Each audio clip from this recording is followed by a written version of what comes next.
Assalamualaikum warahmatullahi wabarakatuh. Berjumpa kembali di channel Akang HS, channel tempat berbagi pengalaman, berbagi informasi, dan tempat berdiskusi.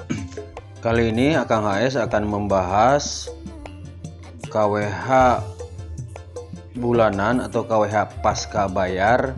Ini generasi kedua setelah piringan ya, yang memakai 3 lampu power, lampu indikator abnormal, dan satu lagi ini lampu RPM ini, yaitu tertera di sini 3200 kedip lampu sama dengan 1 kWh. Artinya sesudah 3200 kali kedip itu satu pembacaannya 1 kWh.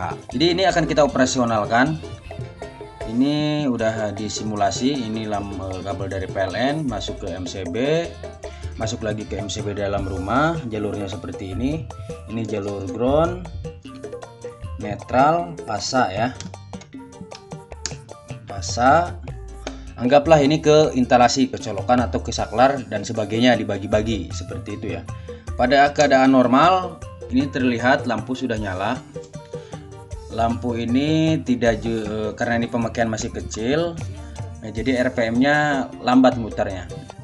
Ini terlihat indikatornya pun normal. Dan coba akan kita kasih beban yang agak besar ya, baru supaya kelihatan lampu RPM-nya ini. Oke, coba kita kasih beban yang agak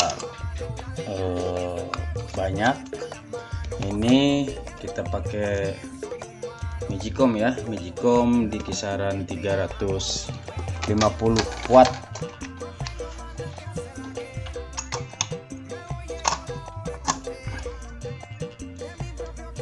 Kita on-kan MCB-nya, lampunya sudah nyala, ini juga sudah nyala ya. Terlihat begitu ada beban agak besar, lampu RPM-nya menyala. Pada dalam keadaan normal, lampu yang nyala lampu power, lampu RPM, dan lampu kuning tidak menyala. Ini jalur ground yang udah Kang HS buat. Coba akan kita sambung ke ground.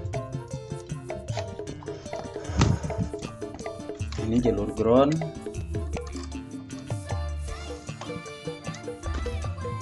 Pada jalur ground udah kita sambung, dan seperti ini ya. Ini dalam keadaan normal seperti ini, semua sesuai dengan sudah sesuai dengan jalurnya, netral, ground, dan pasa. Andai kata ini netral beradu sama ground, ini yang biru netral, ini tidak ada pengaruh ya, tidak ada pengaruh, dan pasanya yang ini ya. Jadi kalau ground sama netral beradu, untuk KWH ini generasi kedua setelah generasi piringan ya, yang pakai sistem putaran, ini tidak ada pengaruh. Sekarang ground ini akan kita simulasikan beradu dengan pasa ya. Apa yang terjadi? Inilah yang dinamakan kebocoran. Jadi beradunya pasa dengan ground, tetapi groundnya ini nanggung gitu ya. Jadi groundnya itu karena nilai hambatannya itu besar, jadi terbaca jadi ada beban. Jadi kebocoran ini bisa jadi kebocoran arus itu pasa ini beradunya antara ground dengan sambungan netral di tedos, itu bisa juga memungkinkan.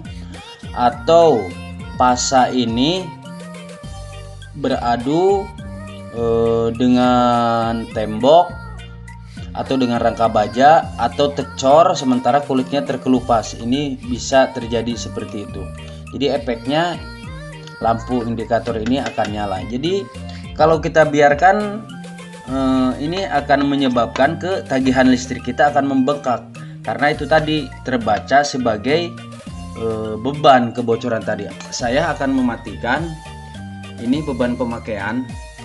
Jadi kita berpikir kita tidak ada pakai listrik apa-apa gitu ya, tidak ada pakai beban. Sementara instalasi misalkan normal seperti ini, Jadi dari mulai KWH ini masuk ke instalasi, dan kita anggap kita tidak ada pemakaian sama sekali. Apa yang terjadi? Indikator RPM ini membaca ada beban. Ini kalau di KWH pulsa, ini yang menyebabkan terjadinya periksa. Dari hasil pengukuran terbaca 0,41 dikali 220, itu berarti 0,41 dikali 220.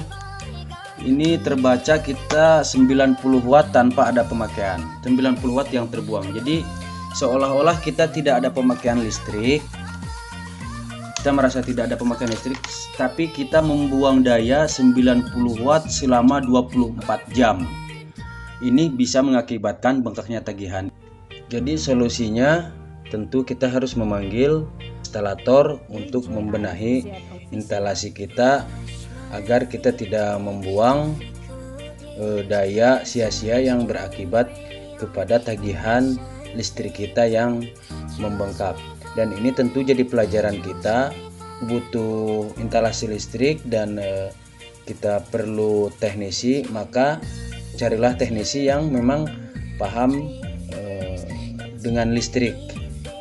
Mungkin itu saja. Terima kasih yang sudah nonton. Jangan lupa like dan subscribe-nya untuk informasi yang lainnya di dunia listrik dan elektronik. Silahkan ditunggu komentar, saran, dan kritikannya. Assalamualaikum warahmatullahi wabarakatuh.